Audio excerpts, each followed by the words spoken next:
one of the things what we try and do or trying to achieve at GroupM is drive the BAV agenda, which I talked about. We conduct roadshows across our clients. We go to them, we talk to them about their risk tolerance levels across performance as well as brand buys.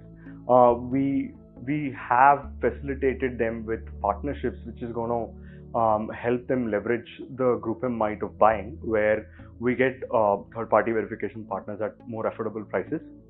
We make sure that we screen partners who are going to be free of fraud, or at least pre-screen for fraud, and we ensure that the supply side integrity is maintained. We push back to major inventory players to go about addressing their fraud and brand safety level issues.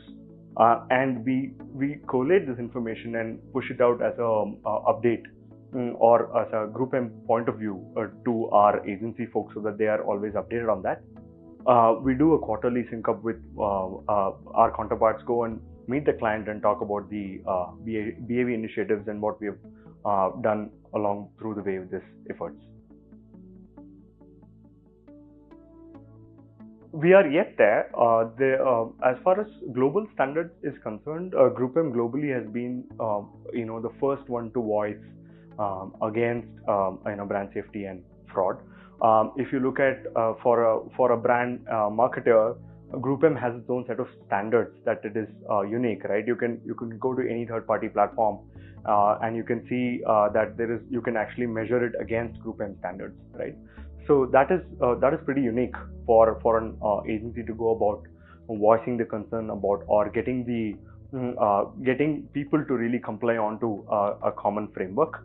Our efforts are always on. We've always pushed back platforms. We want to look at a very competitive marketplace.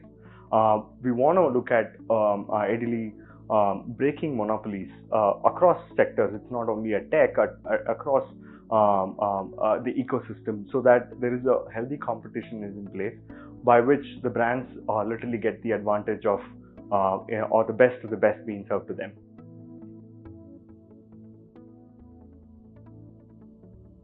So one is a business challenge where they're always cost sensitive, right? So for them to even adopt or bring in a new technology in place and try it out, it has a lot of cost, and it also again puts immediate pressure on their business, right? So that's, I think, there are a lot of marketers out there who wants to explore multiple things, but are restricted because of budgets or cost pressures, or or their ability to actually go out and start exploring what are the list of things that they wanted to do, right? The second thing of all is the fear of who's going to take the blame, right? If it doesn't work, I've put in efforts, I've made sure that I've come to a place where I want to talk about, or I've achieved, or at least taken effort to bring in transparency within the system. But if it did not work, right, do they have the leverage to take the blame on them?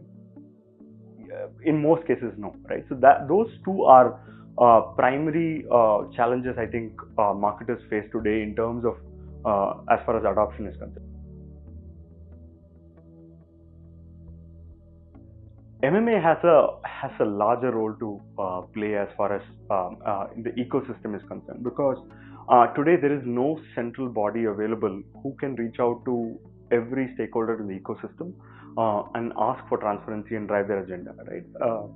If you really look at over the period of time, I think IAB is trying to set up in India and is trying to bring in what they've been doing across.